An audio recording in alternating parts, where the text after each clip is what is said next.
नमस्कार दोस्तों, सुमित भारद्वाज क्लासेस में आप सभी का फिर से स्वागत है। आज हम बात करेंगे जो डीएसएसबी पीआरटी का 42/21 पोस्ट कोड वाला जो पेपर हुआ है, वह पेपर किस प्रकार से आया है उसका मैं कंप्लीट पूरा पैटर्न बता दूंगा। जो जो बच्चों ने बताया है, सारे क्वेश्चन तो याद रहना पॉसिबल नहीं थे, पर लगभग मैं चैप्टर वाइज आपको कहाँ से क्वेश्चन उठाए गए हैं वो आप सभी को बता दिया जाएगा। सबसे पहले हम लेते हैं वही जो पहले नंबर पर हमको मिलती है देखने को रीजनिंग। पहले सेक्शन में पहले रीजनिंग देखने को मिलती है, और मैं सबसे पहले बता दूं ये क्या है, पिछली बार की तरह है। मतलब कि हर क्वेश्चन को सबमिट करने के बाद ही हम नेक्स्ट सेक्शन पर जा सकते हैं। मतलब कि रीजनिंग के जब तक आप 20 क्वेश्चन कंप्लीट करने का मतलब है, मान लीजिए आपने 20 में से 5 किए, उसको सबमिट करके आगे जाओगे ना, तभी जा सकते हो, वापस बैक नहीं आ सकते। अब बात करते हैं भाई क्वेश्चन कहाँ से आए हुए थे रीजनिंग के अंतर्गत, कौन कौन से टॉपिक आए हुए थे या कौन से टॉपिक नहीं आए, उन सभी के बारे में मैं यहाँ पे डिस्कस करूंगा। सबसे पहली बात तो यहाँ पे आपको जो नंबर सीरीज होती है, मतलब कि एक ये क्वेश्चन आया हुआ था 1 3, मैं बता देता हूँ आपको, 1 3 5 9 21 और 37, नेक्स्ट नंबर क्या होगा। ये क्वेश्चन भी आज के पेपर में बच्चों से पूछा गया है। और एक इसी प्रकार का एक और नंबर सीरीज का आया हुआ था, अगर आप देखना चाहते हो। दूसरा ये था 23 28 56 और 73 और 199, नेक्स्ट नंबर क्या होगा। ये दो क्वेश्चन सीरीज में से पूछे गए थे। तो सीरीज के क्वेश्चन की बात करें तो दो ही क्वेश्चन क्या है सीरीज में से आए थे। अब बात कर लेते हैं भाई हम, एक क्वेश्चन आया था आपका रैंकिंग का। तो एक क्वेश्चन आपको रैंकिंग से देखने को मिल जाएगा भाई। और अगर हम बात करें, एक क्वेश्चन आपका भाई, कितने क्वेश्चन हो गए हैं टोटल 3, नंबर 4। चौथे नंबर पर एक क्वेश्चन, 3 क्वेश्चन आपको देखने को मिलेंगे कोडिंग एंड डिकोडिंग से, कोडिंग और डिकोडिंग। 3 क्वेश्चन यहाँ से देखने को मिल जाएंगे। अगर मैं यहाँ पर भी आपको बताना चाहूँ तो इसमें भी एक क्वेश्चन कोडिंग डिकोडिंग का मैं बता देता हूँ। उसने दिया हुआ था GSN, इसको मैं DOP लिखता हूँ। तो इसी प्रकार जो इसमें लॉजिक बनता है, सेम एज इट इज दूसरा नंबर पूछा हुआ था, उसको मैं क्या लिखूंगा। तो इस प्रकार से यहाँ से भी एक क्वेश्चन आपको देखने को मिला। एक क्वेश्चन आपको भाई डायरेक्शन का देखने को मिलेगा, जिसमें पूछा हुआ था कि बताइए व्यक्ति किस दिशा में है। अगर मैं बोलना चाहूं तो इस प्रकार का क्वेश्चन था कि P क्यू से 80 किलोमीटर दूरी पर है उत्तर की तरफ, फिर वह क्यू आर जो है क्यू से 100 किलोमीटर की दूरी पर है। इसी प्रकार कहने का मतलब क्या है, बच्चों ने इसी तरह का एक क्वेश्चन बताया है डायरेक्शन का, और एक क्वेश्चन यहाँ से आपको क्या है डायरेक्शन का देखने को मिल जाएगा। अब बात करते हैं सिलोजिज्म की, तो 2 क्वेश्चन आपको सिलोजिज्म के दिखने के मिल जाएंगे। 2 क्वेश्चन आपके यहाँ से देखने को मिले हैं। घड़ी से कोई टॉपिक नहीं, कोई क्वेश्चन नहीं पूछा गया है, तो घड़ी का टॉपिक करने की कोई जरूरत नहीं है आपको। फिर एक बात कर लेते हैं, एक क्वेश्चन आपको 1 क्वेश्चन जो है आपको देखने को मिल जाएगा भाई। जो एक आकृति दी हुई होती है उसमें 3 फॉर्म भरे होते हैं, और ये वाला ऑप्शन जो है भर के बताना था कि क्या हो सकता है। तो इस प्रकार से जो रीजनिंग का बनता है, ये क्वेश्चन दिए हुए थे। और ये टोटल मिला के एक आपका एक क्वेश्चन ये भी दिया हुआ था कि एक वर्ग के अंदर मुख करके 7 व्यक्ति बैठे हैं, और उनका बताया गया था कि क्रम कि एक को छोड़कर एक बैठा है। तो फिर लास्ट में पूछा गया था कि ये किस, उन 4 ऑप्शन दिए गए थे उनमें से राइट कौन से हैं। तो यहाँ से मैंने लगभग आपको कंप्लीट बता दिया है। लगभग आपका ये कंप्लीट रीजनिंग का मैंने पूरा पैटर्न बता दिया भाई, कहाँ कहाँ से क्वेश्चन पूछे गए थे। फिर बता देता हूँ, अगर रीजनिंग का जो बच्चा करना चाहता है, देखिए यहाँ पे देख सकते हैं 3 क्वेश्चन आपके कोडिंग डिकोडिंग के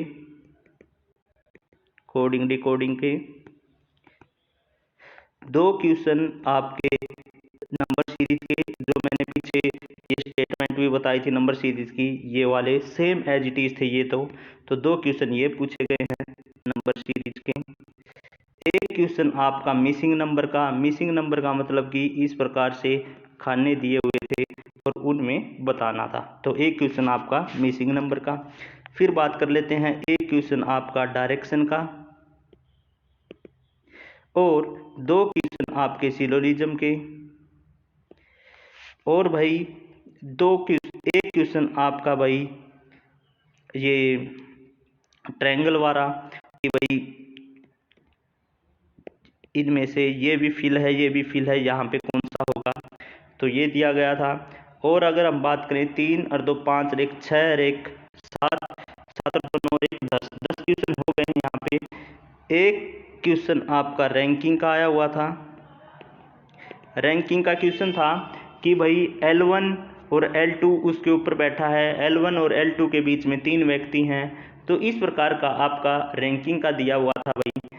और एक क्वेश्चन आपको डाइस का मिल जाएगा, डाइस का क्वेश्चन भी आया हुआ था। तो यहाँ से आपका क्या है, रीजनिंग का जो पेपर बनता है, ये क्वेश्चन पेपर आया हुआ था रीजनिंग का, मैंने लगभग आपको कंप्लीट बता दिया है। ये भी बता देता हूँ मैं आपको कि रीजनिंग का जो पेपर है, रीजनिंग में ना तो कोई एक क्वेश्चन ब्लड रिलेशन का आया हुआ था भाई, ब्लड रिलेशन का, ठीक है, एक क्वेश्चन आपका ब्लड रिलेशन से देखने मिल जाएगा। ना तो कोई कैलेंडर में से टॉपिक आया हुआ था, ना कोई वॉच में से घड़ी वाले टॉपिक में से आया हुआ था, ना भाई कोई मिरर इमेज और वाटर इमेज में से आया हुआ था। तो इनमें से जो है आपका क्वेश्चन पेपर बन जाता है, रीजनिंग का जो है यहाँ से आपका ये पेपर आया हुआ था। अब बात कर लेते हैं हम, नंबर 2 पर आता है आपका, बात करते हैं मैथ से रिलेटेड। मैथ से रिलेटेड सबसे पहले बता देता हूँ, 2 क्वेश्चन आए हुए थे डाटा के कि भाई एक तो इस प्रकार से दे रखा था, इसमें प्रतिशत बता रखे थे, ये इतने प्रतिशत है ये इतने प्रतिशत है, डाटा का आया हुआ था। और एक इस प्रकार से दे रखा था, ठीक है भाई, ए और बी की आयु वाले। तो 2 क्वेश्चन कहने का मतलब है डाटा के, और फिर इनमें से भी प्रतिशत पूछा गया था कि इसका प्रतिशत क्यों, कहने का मतलब है इजी थे ये वाले, मुश्किल नहीं थे, ठीक है, जो बच्चों ने बताया है। तो 2 क्वेश्चन तो आपको डायरेक्ट डाटा के देखने को मिल जाएंगे। 2 क्वेश्चन आपको मेंसुरेशन में से देखने को मिल जाएंगे। मेंसुरेशन में से एक तो पूछा गया था भाई भुजा वाला, ठीक है, एक भुजा का परिमाप दे रखा था और भुजा का एरिया बताना था, तो एक तो भुजा वाला पूछा गया था। और एक क्वेश्चन और इसमें से पूछे गए थे, टोटल मेंसुरेशन में से आपको 2 क्वेश्चन देखने को मिल जाएंगे, बाकी और कोई क्वेश्चन उसमें से एडवांस में से कोई भी आपको और क्वेश्चन नहीं देखने को मिलेगा। अगर आप बात करोगे, एक क्वेश्चन आपको एसआई में से भी मिल जाएगा कि भाई इतना ब्याज दे रखा है, रेट बतानी थी, एसआई का जो था रेट बतानी थी, इसमें से भाई रेट प्रतिशत क्या होगा। तो 2 2 4 1 5 क्वेश्चन हो गए हैं। और अगर हम मैथ की बात करें, एक क्वेश्चन ये दिया हुआ था भाई कि m+n का प्रतिशत 15% है, ये किसके बराबर है, m-n के 65% के बराबर है, तो m-n क्या होगा। ये क्वेश्चन आपका एक मैथ में से ये क्वेश्चन आपका आया हुआ था भाई, तो एक क्वेश्चन आपको ये देखने को मिल जाएगा, ठीक है। और भाई एक क्वेश्चन ये आया हुआ था कि भाई एक रेलगाड़ी 35 की स्पीड से यहाँ से ये निकलती है 3 PM पर, निकलती है मुंबई से अहमदाबाद के लिए, और दूसरी रेलगाड़ी 5 PM पर निकलती है 45 की स्पीड से, और इन दोनों के बीच का डिस्टेंस 390 किलोमीटर है। तो बताइए बताइए ये दोनों आपस में एक दूसरे को कितने बजे क्रॉस कर देंगी। एक क्वेश्चन ये आया हुआ था, वही टाइम पूछा गया था कितने बजे ये आपस में क्रॉस कर देंगी। और एक क्वेश्चन अगर हम मैथ की बात करें तो मैथ का क्वेश्चन नेक्स्ट देख लेते हैं भाई। नेक्स्ट क्वेश्चन आपका आया हुआ था कि 76, 310 और 463 में वह बड़ी से बड़ी संख्या बताइए जो इनको भाग करने पर 4 शेषफल बचता हो। वह संख्या बतानी थी कि इनको भाग करने पर आपको 4 शेषफल बचता हो। एक क्वेश्चन आपको ये देखने को मिल जाएगा, same as it is statement है, मैं same as it is statement बता रहा हूँ आपको। एक क्वेश्चन ये था 4/5 भाग को एक व्यक्ति 16 दिन में करता है। 4/5 भाग को एक व्यक्ति 16 दिन में करता है, तो शेष भाग का काम कितने दिन में पूरा हो जाएगा। इस प्रकार का भी ये क्या है क्वेश्चन यहाँ से पूछा गया था। तो लगभग मैथ के भी आपके क्वेश्चन हो गए हैं मेरे ख्याल से। कई क्वेश्चन मैंने बता दिए हैं, सेम बता दिए हैं आपके कि 2 तो डाटा के आए हुए थे, 2 मेंसुरेशन के 4, एक एसआई का 5, एक ये बेसिक हो गया 6, एक ये हो गया 7 और भाई एक ये हो गया आपका 8, एक ये हो गया 9 क्वेश्चन। तो यही हो गए डायरेक्ट। अगर मैं और बताना चाहूँ तो और प्रतिशत में से पूछे गए थे 2-3 क्वेश्चन आपके प्रतिशत पूछा गया था कि इस व्यक्ति को इतना है तो इतना प्रतिशत क्या होगा। जैसे कि एक क्वेश्चन बताना चाहूँ मैं, ये क्वेश्चन ये भी था कि एक वाई व्यक्ति है,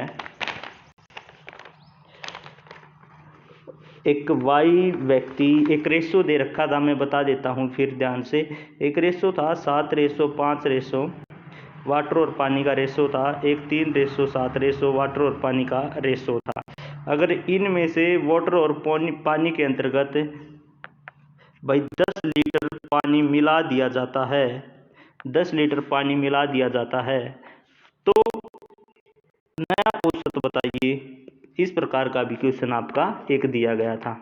एक क्वेश्चन ये दिया गया था कि 19 + b का औसत जो है 37 है, तो बताइए 59b का औसत क्या होगा अगर प्रत्येक व्यक्ति के अंतर्गत। देखिए ये नहीं था, ये क्वेश्चन था, सॉरी, ये क्वेश्चन इस प्रकार से था, अगर 19 व्यक्तियों का औसत 37 है, अगर प्रत्येक व्यक्ति जोड़ने पर 59 औसत हो जाता है, तो बताइए उस व्यक्ति की आयु कितनी है। इस प्रकार का भी क्वेश्चन आपको देखने को मिलेगा। और एक क्वेश्चन ये दिया गया था कि भाई जितने व्यक्ति हैं उतने ही जोड़ने पर उनका औसत 17,000 कुछ समथिंग हो जाता है, तो बताइए उस व्यक्ति की आयु कितनी है या उस कौन से नंबर का व्यक्ति जोड़ा गया था। तो एक क्वेश्चन आपको ये भी मिल जाएगा भाई। तो मैथ का भी आपका लगभग कंप्लीट ही हो गया है, रीजनिंग का भी मैंने कंप्लीट बता दिया है, मैथ का भी कंप्लीट बता दिया है। तो एक क्वेश्चन ये भी दिया हुआ था भाई कि 2/3 रेशो 3/6 रेशो 6/2 रेशो, इनका फाइनल रेशो बताइए। ए रेशो, बी रेशो, सी रेशो, इनका फाइनल रेशो बताइए, क्या इनका फाइनल रेशो रहेगा। तो एक क्वेश्चन यहाँ से आपको क्या है देखने को मिल जाएगा। तो इस प्रकार से मैथ का भी हो गया है। अब चलते हैं जीके के ऊपर। जीके में कुछ चेंज नहीं हुआ है, जो पिछली लास्ट ईयर के जो क्वेश्चन पेपर है ना वहीं से उठाए गए हैं क्वेश्चन। तो चलिए मैं बता देता हूँ फिर भी। देखिए एक क्वेश्चन तो सबसे पहले पूछा गया था, कौन सा डे कौन सी तारीख को बनाया जाता है। लगभग हर पेपर में पूछा जाता है। मेरे को डे तो पता नहीं, बच्चों ने बताया है कि एक डे पूछा गया था, ठीक है। 3 क्वेश्चन आपको देखने को मिलेंगे आर्टिकल से। आर्टिकल से कहने का मतलब क्या है, आर्टिकल दिया गया था कि भाई ये कौन से आर्टिकल के अंतर्गत आता है, संघ और क्षेत्र, संघ और केंद्र कौन से आर्टिकल के अंतर्गत आते हैं। मतलब कि 3 क्वेश्चन आपको आर्टिकल से देखने को मिल जाएंगे। 3 क्वेश्चन 2021 करंट अफेयर के क्वेश्चन मिल जाएंगे आपको। 3 क्वेश्चन आपके करंट अफेयर से दिए गए हैं भाई। अगर हम और बात करें, एक क्वेश्चन नृत्य से देखने को मिल जाएगा कि ऑप्शन दिए गए थे, उन ऑप्शन में से बताना था कि कौन सा नृत्य कहाँ से नहीं है। तो एक क्वेश्चन यहाँ से दिया गया था, एक क्वेश्चन आपका रिवर में से दिया गया था, ये रिवर बतानी थी, ये रिवर कौन सी है। तो एक क्वेश्चन यहाँ से आपको देखने को मिल जाएगा। तो इस प्रकार से आपका जो इम्पोर्टेंट टॉपिक हैं, आर्टिकल हो गया, करंट अफेयर हो गए 3, नृत्य वाला हो गया, रिवर वाला हो गया, कौन सा डे बनाया जाता है कौन से दिन, तो ये भी एक प्रकार से आपका रीजनिंग का था। अब चलते हैं, नेक्स्ट टॉपिक आता है इंग्लिश पर।